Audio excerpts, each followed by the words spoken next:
Since the driven noise, yeah, the mess we make. Machine Pun Kelly get caught in the fray. Facts and logic with a twist of chest. Strip it down to truth, yeah, forget the rest. Humor blows the lies right out of the park. Look beyond the shadows, dissect the dark. Sparks of laughter fire up the night, bringing clarity when they blur the fight. Cut through the chaos, yeah, the tangled lies. Fun Kelly with the set of clear eyes. Truths and jokes gonna rock this show. Step into light where the real facts glow.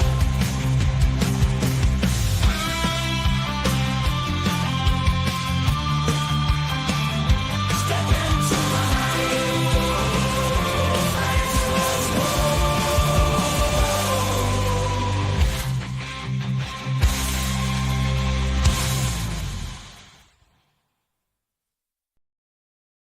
Hello, and welcome to another episode of The Pun Show.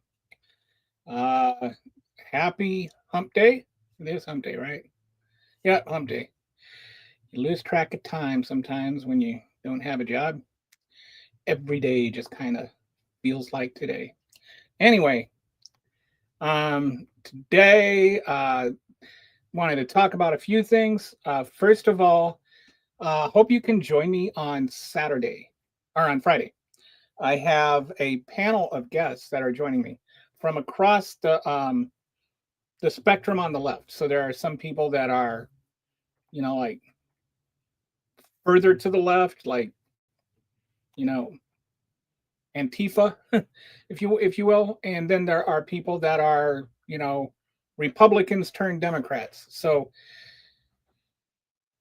I've been talking on here a lot about how the left needs to unite. We do a lot of infighting, worrying about, I think sometimes the wrong issues, worrying about ways to divide from one another instead of agree with one another. And I think what we need to do, at least for right now, is we need to, find the commonality, focus on that, and then worry about the differences once we have power again. So that then we can talk about those things. But right now, all we're doing is just losing ground every single day, and I don't mean just like in little ways where the Constitution is eroding right under our feet as Donald Trump turns into a fascist dictator. So let's worry about the just coming together right now. So I wanted to get together a panel of people and just say, like have a discussion. What are the important things to you? What are the issues that you think what are the deal breakers, and what are the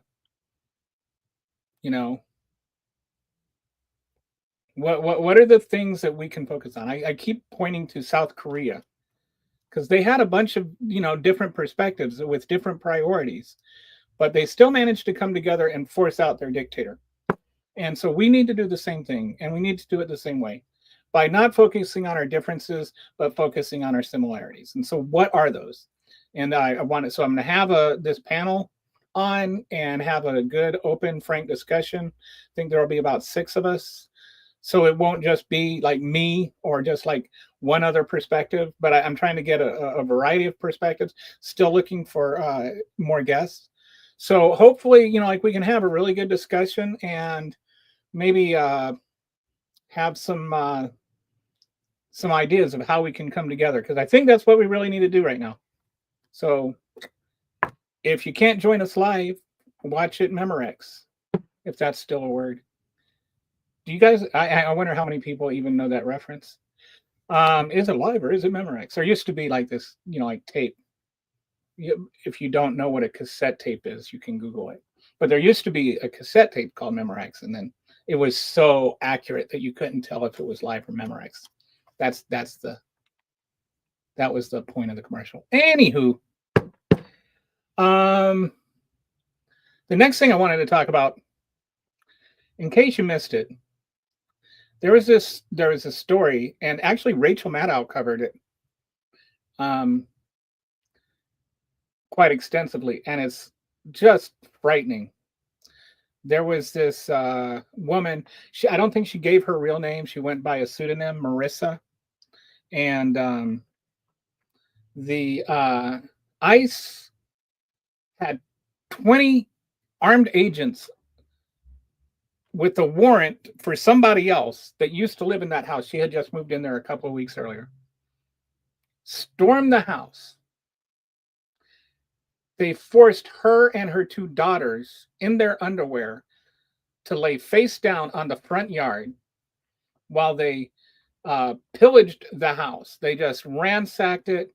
They stole all her electronic devices. They stole her cash. She kept saying, I'm a citizen. I'm a citizen. They didn't even ask for her ID or anything. Apparently, they even stole her documents that proved she was a citizen and her children were citizens, right?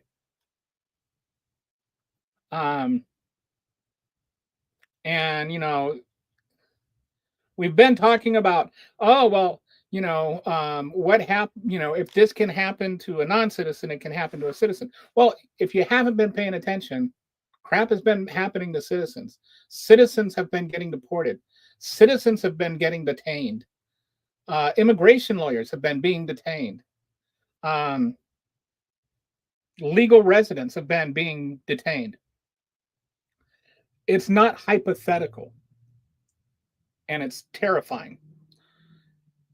Because the thing is, who's to know who used to live in your house? Or if your residence was listed by a so-called, you know, cartel member at some point in time, your house could be ransacked next. And so on the one hand, you think, okay, well, that's terrible. It should not be happening to the citizens. But you know what? Shouldn't be happening to non-citizens either. Like, little girls should not be forced to lay down face down on the front lawn in their underwear while ICE agents are pointing guns at them, regardless of whether they're citizens or not. Where, like, there's no humanity. They strip people of their humanity, and that is like one of the foundational principles of fascism and Nazis. Is that first thing they do is they dehumanize. And so, like, Trump calls them animals. That's not accidental. When he says they're poisoning the blood of our nation, that's not accidental. That's actually paraphrasing Hitler from the original German. These are not just, you know, coincidences. He's like, oh, well, I didn't know Hitler said that. Well, yeah, sure. Your first wife said that the only book you ever read was one of Hitler's books that you kept on your nightstand. So, yeah, I doubt that you don't, you know, nobody knows as much about Hitler and quotes as much about Hitler as Trump does, that apparently doesn't know anything about Hitler. It's the only thing he's an expert in.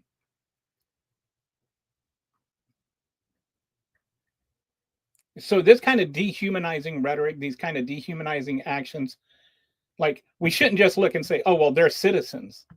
I mean, we shouldn't ignore that they're citizens, but we should also point out these are people. When it's non-citizens it's happening to, it's not better because they're not citizens. And so you know, it's getting more attention because they aren't citizens, or because they are citizens. But how many people has it happened to that aren't citizens? How many non-citizens have been deported? How many non-citizen 4-year-old kids have been deported with cancer and not their medication? Like, we focus on the ones that are citizens because they're citizens, and you know, that seems that's relevant. But we also need to look at the humanity of these things. And the Trump administration lacks humanity, or at least compassion for humanity. They say that immigrants lack humanity. Like, as in they're actually not humans. They're animals. And that's disgusting to me. What happened to that lady and her daughters is disgusting, not just because they're citizens, but because they're a mom and 2 children who didn't do anything wrong. Because the ICE agents can't even listen to her when she says she's a citizen, that she has papers. Why are they issuing a warrant to somebody that has a different name and not even saying, oh, whoops, there must have been a mistake? Why do they have to burst into the house like it's some sort of drug raid? Why can't they ring the doorbell at a normal hour? Why do they have to burst into the house in the middle of the night, drag them out of bed, force them face down on the lawn in their underwear? It's just, and they wonder why we call them deplorable. That's just abhorrent behavior. Absolutely abhorrent behavior. So anyway, right now, hopefully it'll be up in the day or two, working on a big explainer video. I've been looking at ways that the Trump administration, both in his first term and this term, looking for examples of how he has been violating our constitutional rights. I've got a list of about 50 different things right now that are, he's violating the First Amendment, the Fourth Amendment, the Fifth Amendment, the Sixth Amendment, the Eighth Amendment, the Ninth Amendment, 10th Amendment, and the 14th Amendment. He's making a mockery of the Constitution. So there will be an explainer video citing how he's doing that and citing several examples of each one. This list is hardly exhaustive. But, you know, nobody wants to spend 2 hours watching this video of all the examples.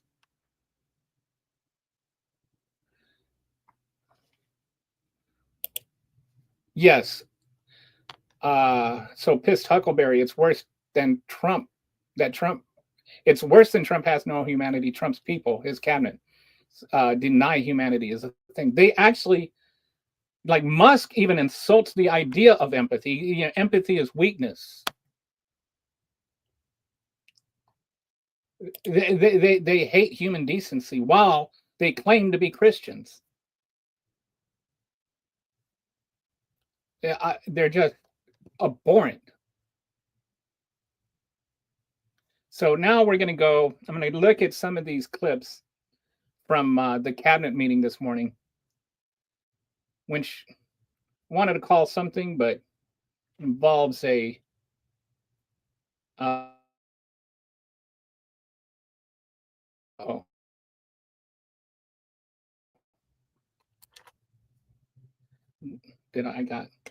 This is happening again.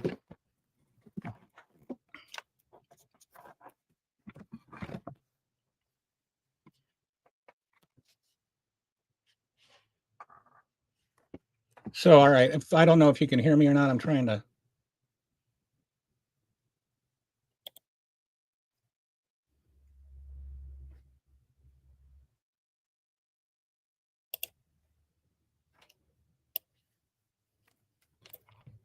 Okay, if you're still here. All right, here, let's just refresh this.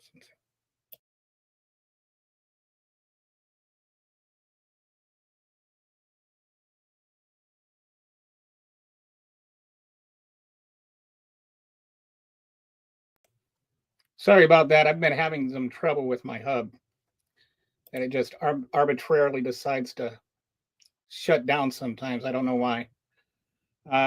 Looks like I lost just about everybody. Oh well, it'll still. Hopefully, people will come back. Nope, down to 0. I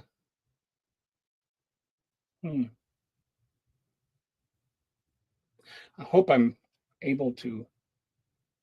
Let me see something here.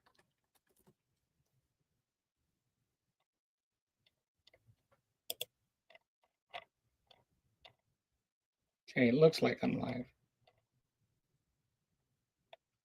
All right. So, okay, we got everybody back. Sorry about that.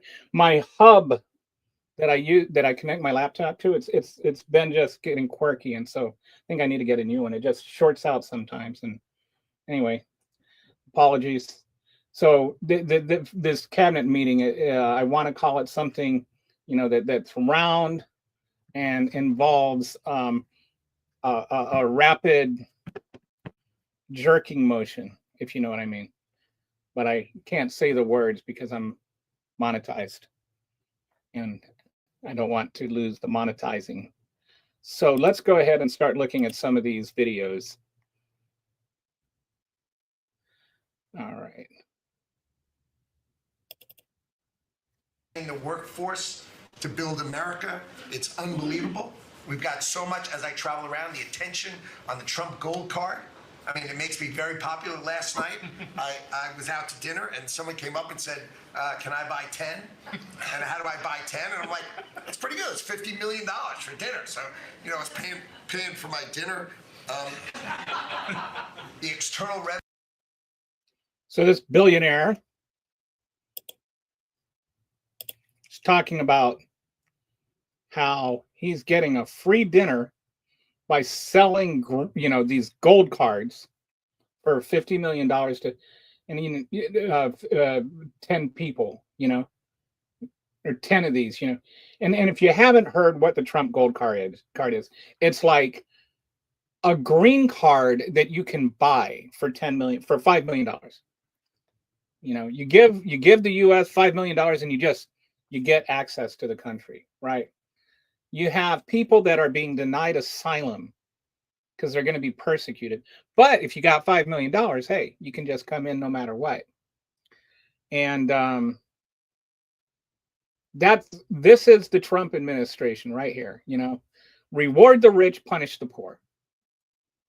And you've got a billionaire, Lutnick, sitting there talking about how awesome it is that he got a free, you know, like it's going to pay for his dinner.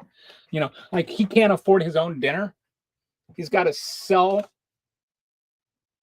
resident cards to billionaires himself. Like it's just so insane. And they're all laughing about it. Ha ha ha ha. Isn't that wonderful? Yeah, this country was built by immigrants, but it wasn't built by billionaire immigrants.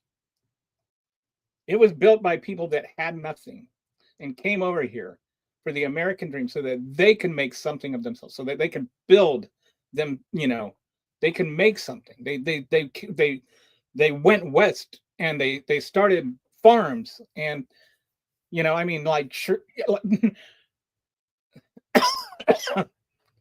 there's also the you know, like there's the whole genocide aspect of this thing, which I don't want to dismiss.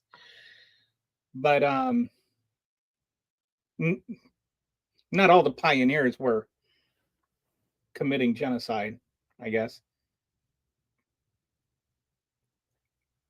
Did you know here's a little story just kind of occurred to me. Do you know where the expression howling mad came from? Is like when the pioneers were out in the plains and the grass would get really long, and the husband would go into town, which sometimes, you know, like would take a few days, and the wind, especially like when you get into like North and South Dakota and stuff, in the valley, the wind would rip through, and there would be like this like really tall grass, and it would make this howling sound, and it'd sound almost like ghosts. And so the farmer's wife would be home by herself sometimes, and just hearing this howling sound, howling sound, howling sound. And sometimes it would actually drive them mad. And that's how you get the expression howling mad. Just a kind of a side story. But anyway, that's who built this country. And, you know, it's the slaves who built this country. Hey, Joe, how you doing? That's who built this country. Slaves built this country. Immigrants built this country. People who had nothing built this country.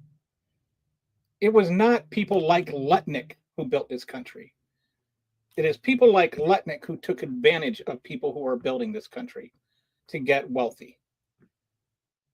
This country was built in spite of people like Lutnick, not because of people like Lutnick. So selling citizenship for $5 million to me, while we're also sending people who fled for their lives to El Salvador to die in prison on bogus charges without a trial is just like my brain short circuits at where we're at right now. And that people actually defend that you have an entire cabinet sitting around the table laughing about it.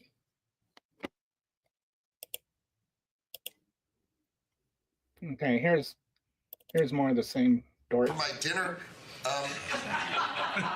the External Revenue Service, right? You've got the tariffs and the hundreds and hundreds of billions of dollars coming in to build the External Revenue Service. That our objective, of course, is to replace the Internal Revenue Service and let those outside countries trading with us, let them pay their fair share to America.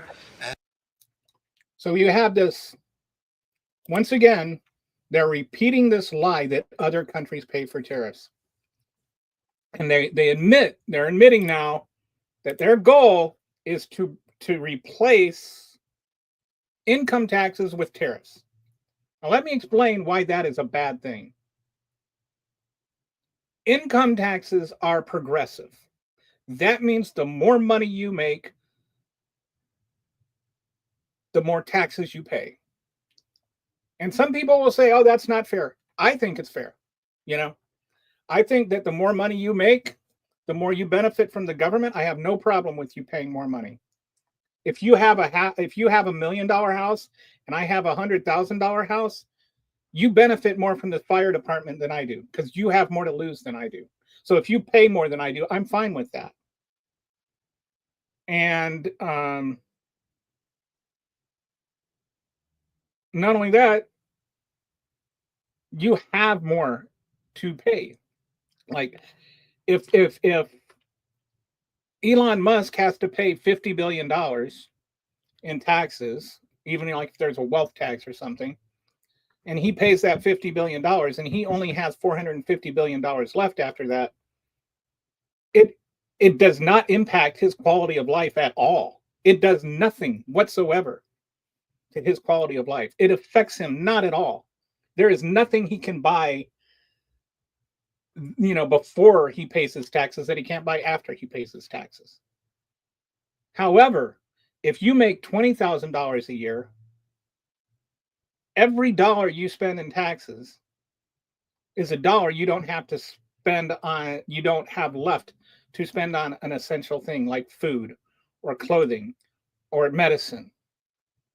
And you have people that have to choose between electricity and, you know, food or their diabetes medication. You have people that actually have, you know, like they have their medications so that they can afford it, and they end up dying because they don't have enough, you know, they don't have enough money to pay for their medication, right?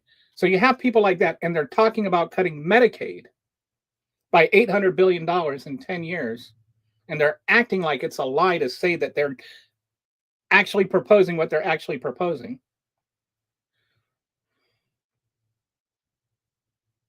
So they're cutting what little those people have, what the poorest of us have, so that they can cut taxes for the wealthy.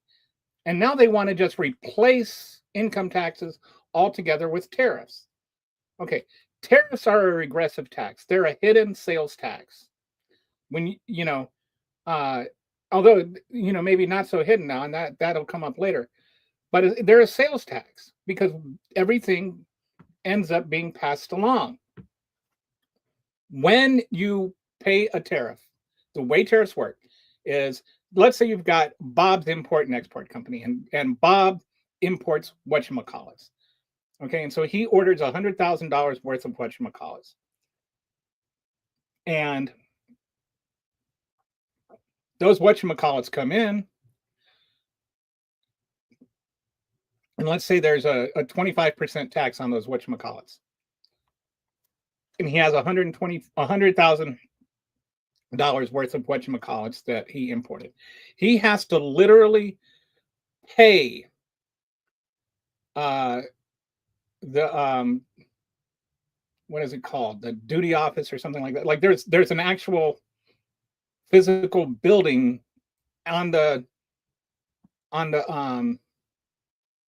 at the dock that they have to go and they have to pay $25,000 to get those whatchamacallits released from the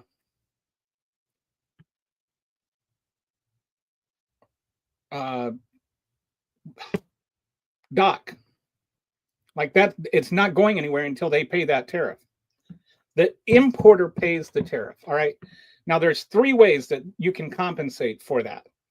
One, you could work out a deal with the export company, like the company in Germany, and they can agree to sell you the whatchamacallits for 20, for less money, so that after you pay the 25% tariff, you're still only paying $100,000. And it has happened before. When Reagan taxed Japanese cars back in the 80s, the Japanese cars lowered their price to compensate for the tariffs.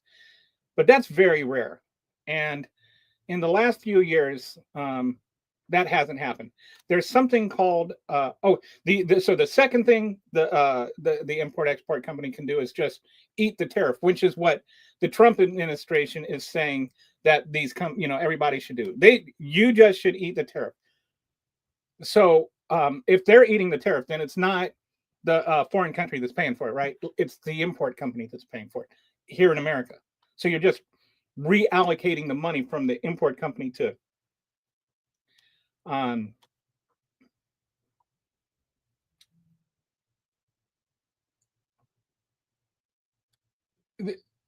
to the government. The second way, and the third way, is that the tariff company or the import company just passes on the cost of that tariff. So they've got $125,000, and so they just raise their prices when they sell it by 25%. And usually that'll be to a middle manager or something, and then they just pass that on. And so there's something called a pass-through rate. All right, and that and sometimes they'll kind of divvy it up. So like maybe the export company will only raise the prices 20%, and they'll eat like 5% loss, and then the middleman will eat some of it and give it to Walmart, and then Walmart will eat some loss. So it ends up maybe not being quite a 25% price increase to the final consumer. However, there's something called a pass-through rate, and what that is how much of that tariff increase passes through to the consumer. How much does the consumer end up paying? And over the last few years, it's been like right around 98 to 100%. The people who eat the cost are the consumers. Okay. And tariffs operate just like a sales tax. And here's the thing about a sales tax and why why they're bad. And I don't like them for local governments. I think local governments lean way too hard on them. But they're unfair, because if you are making $20,000 a year, you don't have any money left over at the end of the month. And you know that, right? Like if you've ever struggled, when you're living paycheck to paycheck, you're not sitting there looking at expendable income. So every dollar you make is getting taxed, and a lot of times the sales tax, depending on where you live, could be like 10-13%. So like 10 to 13% of your income is going to sales tax. And now on top of that, you're going to have a tariff that's going to be like 10, 15, 20%, depending on what you're. So now, and it's not like sales taxes are going to go away, and the sales taxes, believe it or not, are going to be on top of the tariffs. So if you are paying 80 cents for something, and then the tariff adds 20 cents to the final thing, then you have a 13% sales tax, or let's say a 10% sales tax. Now you're paying 10 cents sales tax instead of 8 cents sales tax.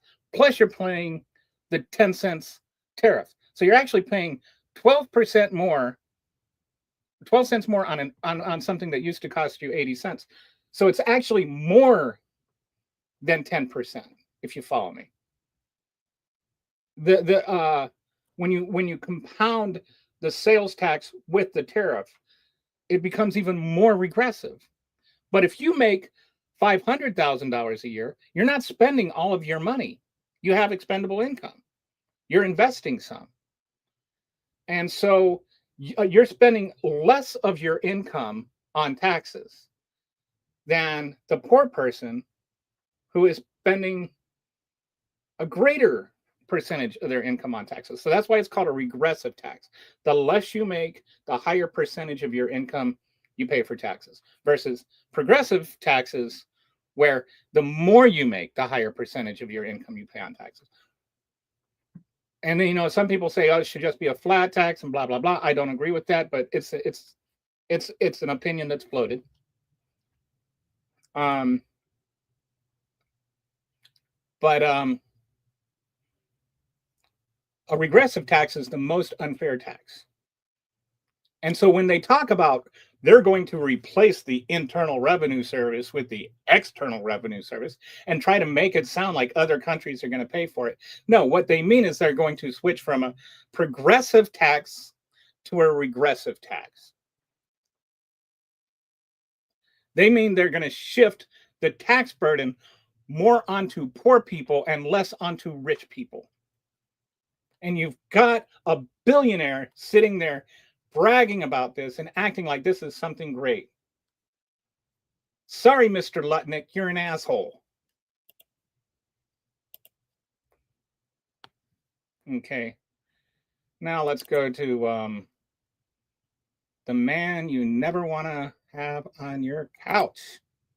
And I think what it shows to me is that the president, and you sit in the Oval Office and you see these portraits of presidents past, and let's be honest, most of them have been placeholders. They've been people who've allowed their staff to sign executive orders with an auto pen instead of men of action. And this is completely made up. And here's the thing. You know what? I've seen other presidents like sign executive orders. So let's stop pretending that Donald Trump is the first one to ever actually sign his name to it. And also, let's consider this, okay? Biden understood the executive orders he was signing. They originated from Biden, you know, or at least, you know, you didn't have to have people come up and explain to him like he's a child what the executive orders are. You never see Trump sign an executive order where he seems to have any comprehension at all of what he's signing. He is just playing president. He's cosplaying president. So J.D. Vance can sit there and act like somehow Trump is doing something special by signing executive orders. He's coloring in a coloring book. He's not signing executive orders. He has no idea what he's signing. They have to explain it to him in like one syllable words so he understands it. It's like a child. He doesn't know what he's signing. So yeah, let's not make it sound like he's somehow doing something fantastic. Interesting. So, he's not doing anything by signing these executive orders. He's just playing president.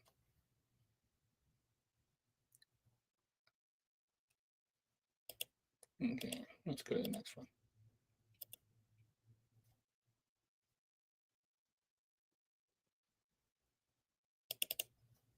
In history, this is the biggest deal ever done. If you sold IBM, ExxonMobil, and 5 other companies together, it's peanuts compared to what we're doing. This is the biggest deal ever done financially in the history of the world. And I think we're doing great. You're going to see some big, big results. Go ahead. This deal is the biggest deal that's ever been done. What deal? There are no deals. You keep talking about deals. There was 200 countries and you know, there has yet to be a deal done. How do you measure a deal that hasn't been done and then say it is the biggest deal in the history of the world? Like, this is just, and everybody's sitting around just acting like he's so magnificent. What deal? You don't have any deals. There aren't deals. We are, you know, getting closer and closer to that 90-day deadline. There is yet to be a deal announced. We keep hearing about all these deals, but there hasn't been any. What deal, Donald? What deal? You make stuff up. There aren't any deals. Name the deal. What country is it with? What is the deal? Tell me the numbers. How is it the biggest deal in the history of the world? Please elaborate. Like, the lack of specifics with everything out of everyone in the Trump administration just means they're making it up. Never believe anything they say until there's provable specifics.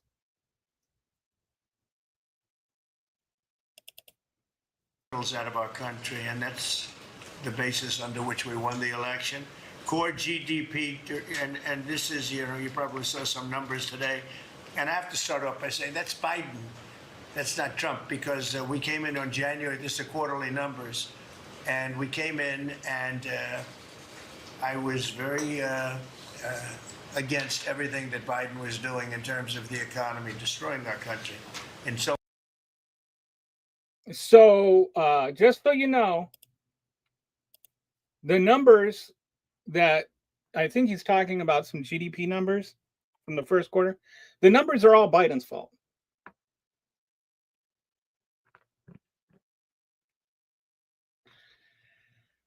When Biden took office, the GDP was over $20 trillion, but, you know, not so, it was right around 20, maybe close to 21, but it wasn't 21. It was like 20.8 or something. When he left office, it was just shy of $30 trillion. So around about 50%, you know, maybe not, maybe it was like 45%. I don't know. I haven't actually, you know, done the math on it. But GDP went way up under Biden. It went way up. Then as soon as President Trump takes office, it starts going down again. But it's Biden. You know, this is just the remnants of Biden's economy. For 4 years, he rode Obama's, for 3 years, he rode Obama's economy, sitting there taking credit for what the black guy did.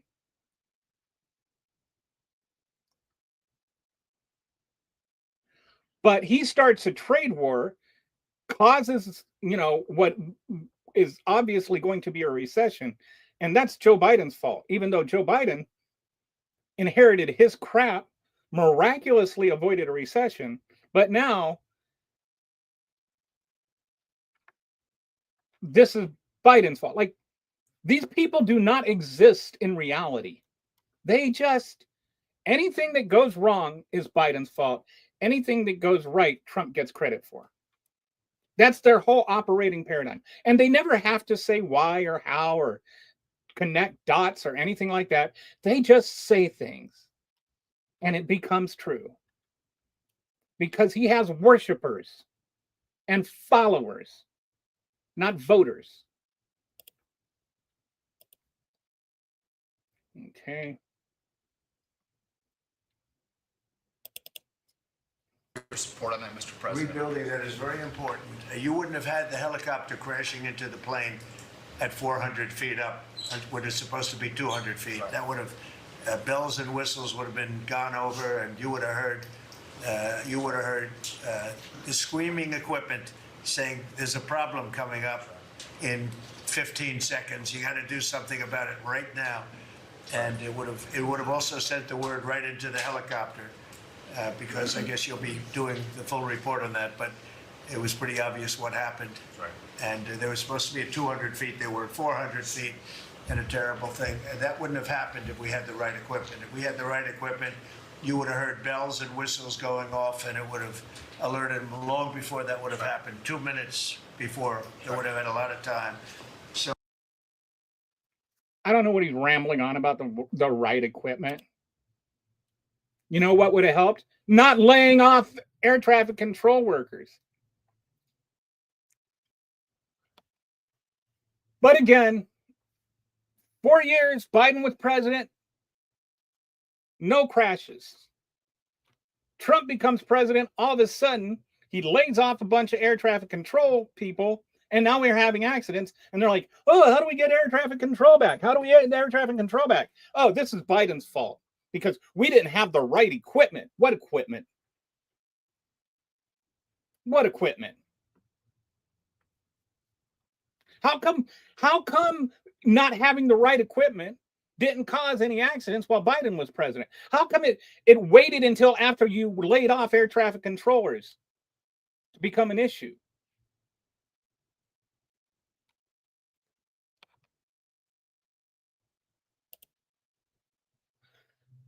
John says Democrats are simply better at governing than Republicans and much better than Trump specifically. My cat would be better at governing than Trump, and he's orange. I mean, my cat is also orange. My cat is who I'm talking about. But yeah, Trump is also orange. But yeah. You've heard about orange cats, right? That they share the brain cell and everything. I can attest that that's true. But they have a lot of heart, and they're very loving. So he's a good boy. I call him Care Bear because he does care. All right, here's some more made up So nonsense. some reports coming out, and I don't want that to happen to China. I like the president a lot, President Xi. I don't want it to happen. I was actually saddened to hear it, but they are getting absolutely hammered in China. And, you know, they're sending boats, the biggest boats in the world, carrying cargo like nobody's ever seen before. These are the biggest boats in the world, biggest cargo ships in the world. And they're coming and they're turning around in the Pacific Ocean. They're doing a big U-turn and going back because they don't want the goods because 145% tariff. But at a certain point, I hope we're going to make a deal with China. We're talking to China, but their factories are closing all over China because we're not taking their product. We don't want their product unless they're going to be fair with us. And that includes intellectual property and other things. There are a lot of things far beyond just buy, sell. So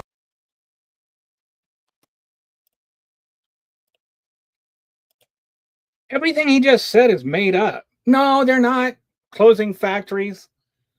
And China is actually benefiting from all of this.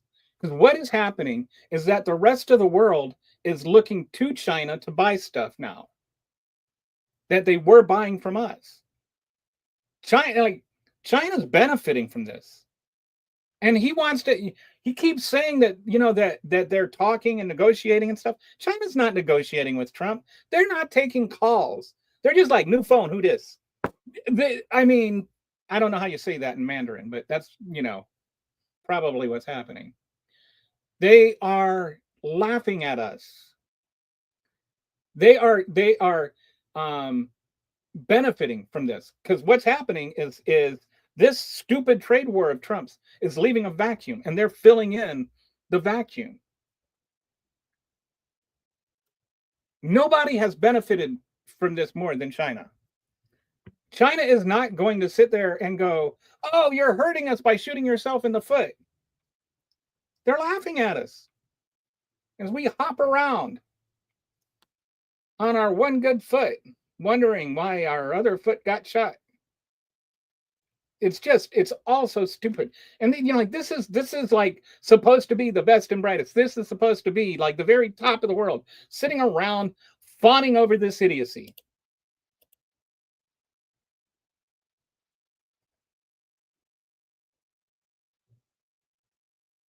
Okay, I think that's the last clip from the idiot session. You thinking about running for president or senate? Because of my Instagram post? No, the video, the campaign style video. The It's got campaign- everybody talking. I mean, And- listen, it's a video, and frankly, I think what people should be most concerned about is the fact that Republicans are trying to cut Medicaid right now, and people's health care is in danger. And that's really what my central focus is. This moment isn't about campaigns or elections or about politics. It's about making sure people are protected.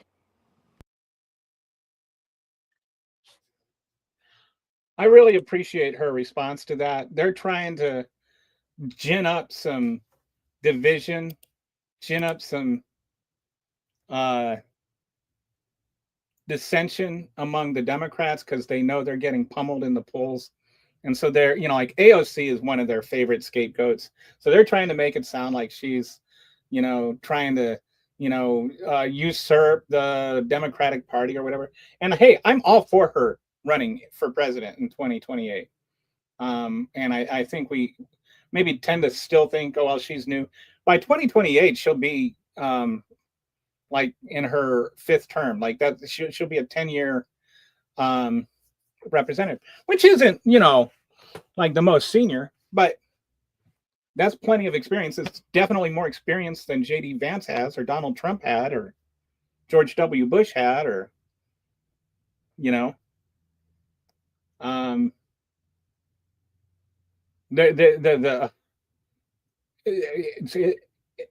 it's a pretty decent amount of experience. I think that she is much more intelligent than the right give her credit for. Just because she's pretty doesn't make her stupid. I know that if you watch Fox News a lot, and you listen to their commentators, you kind of can blur stupid and pretty, because all they have is pretty stupid commentators, and who are also pretty stupid. But not everyone that's pretty is stupid, and she's a very intelligent woman, and she's principled. And I would have no problem supporting her for president. I would have none. And there is, so like Joe points out, why isn't the chairman of the Government Oversight Committee after Connolly stepped down yesterday? Oh, I didn't hear that. Connolly had stepped down. Hopefully she will. Did they? I haven't. I wasn't aware of this. Hopefully they'll. I know she was running. She had tried to make a bid for it. Did they name a new one, Joe? You can let me know. Anyway, I think it would be great if she could have a chairmanship role for a few years to have a little more clout. But I think she's on my list of people that I would support. Like, I'm not totally behind any one person. I like her. I think Cory Booker has had some, like, he's really stepped up in the last month or so. If you caught his sit-in at the Capitol building, he had a lot of inspiring things to say. He had his 25-year thing, or his 25-hour speech. He's done some things to step up, and he's a veteran of like he's got a lot of experience. Not a war veteran, but like a Senate veteran. I think he would be good. There's some other people that we don't really think of. I like Senator Whitehouse, and I love the idea of a campaign put a White House in the White House. But that's just like the pun part of me would love to see White House run. And then there's like Chris Murphy. Okay, thanks, Joe. He says Representative Lynch may be the interim, but who knows? Maybe AOC will replace him. But I definitely would like to see the next presidential candidate for the Democrats be at least Gen X or a millennial. Like, we're done with baby boomers. Like, it's time to move on to the next generation. If we want to motivate the next generation to vote, we need to move on to the next generation of candidates. We've never had a Gen X candidate. Harris was close. She was about as young as you can be without being Gen X. I think she missed it by like a year or two. And in a lot of ways, I count her as Gen X, because she basically had that Molly Ringwald look going for a while when she was, younger. Yeah, I think it's time to move past the baby boomers. We need We need younger candidates if we want younger voters to be motivated. But I think we also need policies that motivate younger voters. Anyway, we'll talk more about that on Saturday. But I think if you want to get younger voters out, and like we talk about the negatives of AOC, the positive of AOC, she would rally the hell out of the younger voters. A lot. We would definitely get a lot more young voters if AOC were running.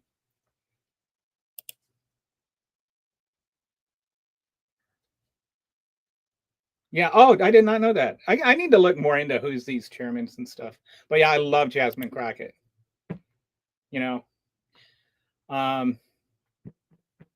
Who else? I was thinking of somebody else recently. Anyway, I'm going to start doing a series of explainer videos on some of the people I think would be good candidates for the Democratic Party. So if you want to nominate somebody for that list, let me know. I'll take a look at them. Jamie Raskin's another one that who's the guy, the one guy that's got a sense of humor? His name is escaping me. There's one guy that just always cracks me up.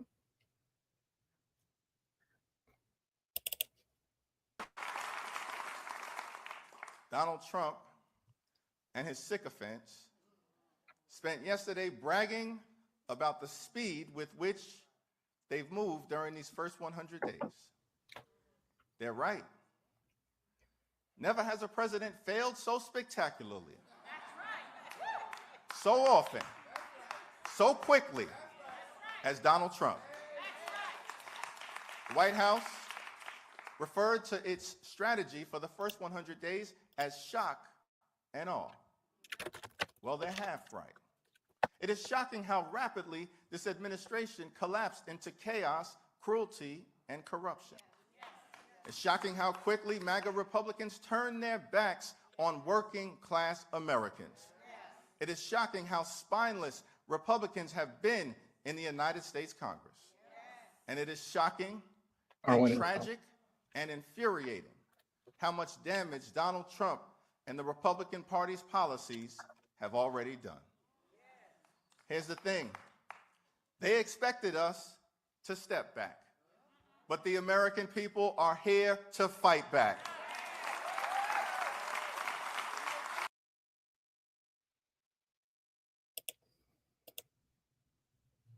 Jeffries, I think it's good to see him at least. He was also there at the sit-in. I think a lot of people got really frustrated with him after the compromise on the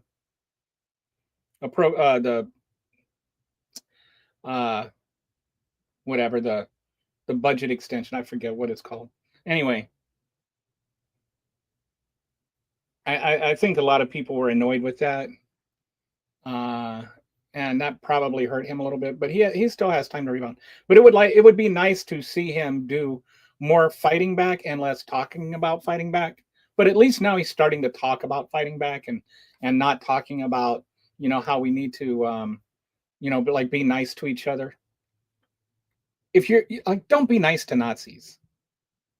Moskowitz, yes, Joe, that's the one. Moskowitz is if he wanted to start a career as a stand-up comic, he would be he would be successful. And yeah, it's a continuing resolution. That's the word I'm looking for. I don't know what's going on. My brain is seriously long COVID today, so I'm getting some brain fog stuff going on. But so thanks guys for filling in for my memory there. But yeah, continuing resolution. I think there was some resentment for him on the continuing resolution, and even more with Schumer, because Schumer could have actually maybe done something to stop it, but didn't even seem to try. And there was too much acquiescence on the cabinet choices, especially some of them that were just ridiculous. RFK Jr. should never have been that's like putting Jeffrey Dahmer in charge of the FDA. I mean, there's just no excuse for that. Okay.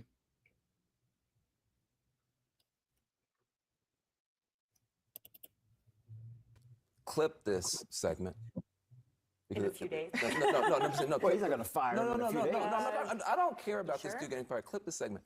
If something really bad happens on the watch of Donald Trump in the national security domain, and Hegseth doesn't do a great job, this is going to stop being funny. Yeah. This is going to become very, very something serious. like the withdrawal of Yeah, sure, Afghanistan. exactly. No, listen, they're bad. No, listen, So you those guys, are- no, but hold on a second. You guys keep raising that. Because that was fired. Hold on a second. That should have been fired. So should it? Yes. So when you know better, No, it wasn't gross incompetence. It was extremely gross incompetence, Yes. and it's one of the reasons that we lost. But my point is, we should be learning as a country. That's right. And you're in a position, as somebody who's respected by this president, to point out this is not anything to play with. And so clip this segment. And if something bad happens, we're going to play it again. I think missing the opportunity to tell this president enough is enough with playing with our national security. This is the time to do it now before it's too late. But All and right, we Van, gotta leave to be it clear, there. you're not saying you want something bad to happen. No, Not at all. no, Not at no, all. not at all. Absolutely. And this is such a good point. We kind like there's like a point where the stupidity reaches such a level of stupid that you just want to laugh at it, because and the laughing at it kind of takes away from the seriousness of it. There was a military operation that he shared on Signal from his private phone.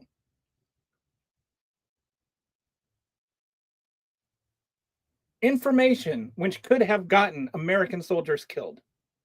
Since then, we have found out that Russian agents had his private number on their phones. They could have hacked his phone, or spoofed his phone even, and gotten access to everything that was on that Signal account. And we don't know what other top secret information he has shared with, his little Signal groups. We don't know what else his wife knows, or what his brother knows, or what is on their phones. And so, yes, this is something that could get Americans killed. The Secretary of Defense should not be getting American soldiers killed. I know that sounds like a crazy thing, and it could very much happen. Have we heard he's not going to stop using Signal? I haven't. I just keep hearing about how he didn't do anything wrong.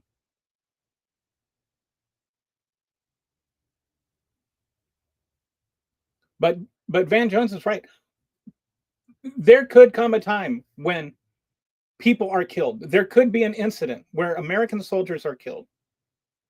And they want to make it sound like somehow the terrorist killing soldiers in Afghanistan was 100% Biden's fault and not the terrorists that killed him. Like Biden could have done something to stop that when she couldn't have. I mean, it's just, I don't want to get into the whole Afghanistan thing, but there was a lot embellished by the Republicans on that front. Biden inherited a mess, and it's not like if Donald Trump had been running the show, then it would have been better.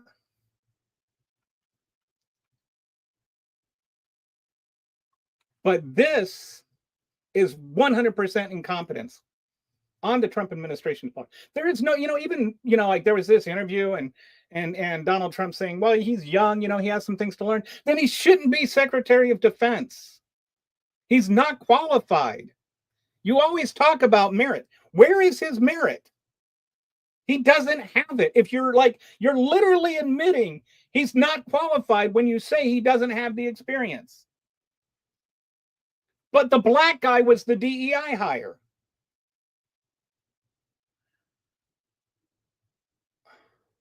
Just as a veteran, the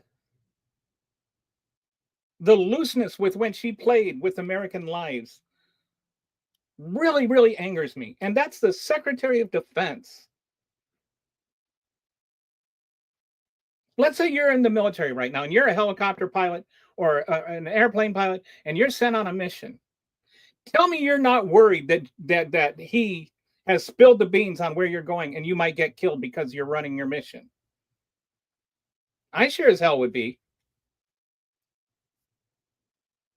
If it happened once, there's no reason to believe it can't happen again.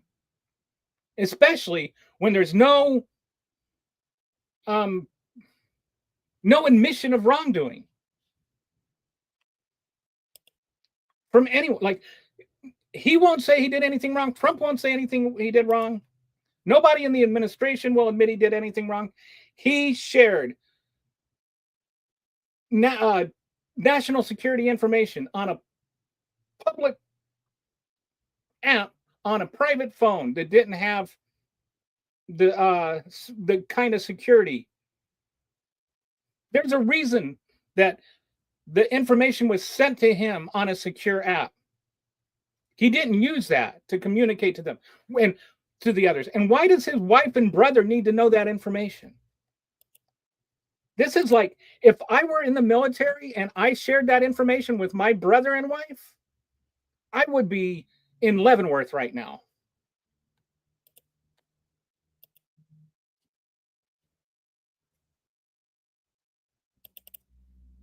So it should be. I'm sort of on Amazon's side on this. Tariff is a tax, and that why not put that price of make the it an tariff additional, like a state tax, federal exactly. tax, I mean, tariff I tax. just want to should be posted. Just for the sake of clarity, because it's not in response to what you said, but Amazon said they're not doing it. Yeah. So we're talking about what the reporting was and what the White House was responding to. But they're saying so there was reporting that Amazon was going to specify what the tariff was. And then Trump says he talked to Jeff Bezos, and now Amazon is saying that they didn't do it. And there was kind of like a veiled threat from Trump to Bezos. So if they were going to do it and now they're not, but hey, and there was like talk about how this was some kind of attack on the administration or something. I can't remember what the phrasing was, but like they were making it sound like Amazon was doing something un-American and wrong and like it should be a crime.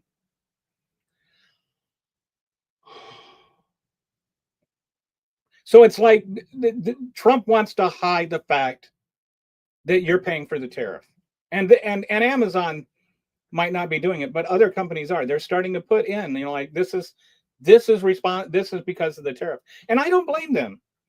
They if you're running a company, you don't want the customer to think that you just jacked up the prices. Yeah, Bondi called it hostile. How is it hostile? If you take honesty as hostility, then what you're doing is wrong.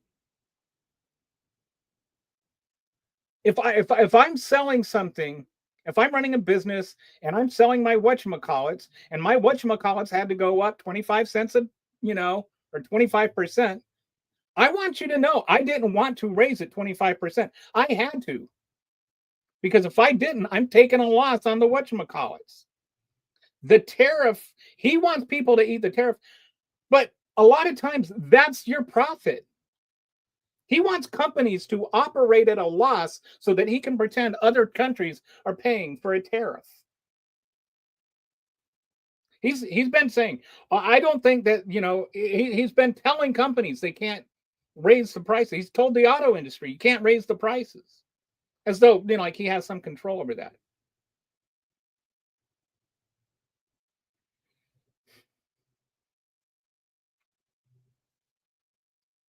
Anyway, I think that's it for today. That's the show for today. We're gonna run a little short because, like I said, I'm kind of short on energy. And so I appreciate you guys joining. Thanks again, Joe, for joining. You're like one of my faithful viewers now. And John, welcome. I think this is the first time I heard from you. So anyway, I will I'll talk to you guys later. Have a good hump day.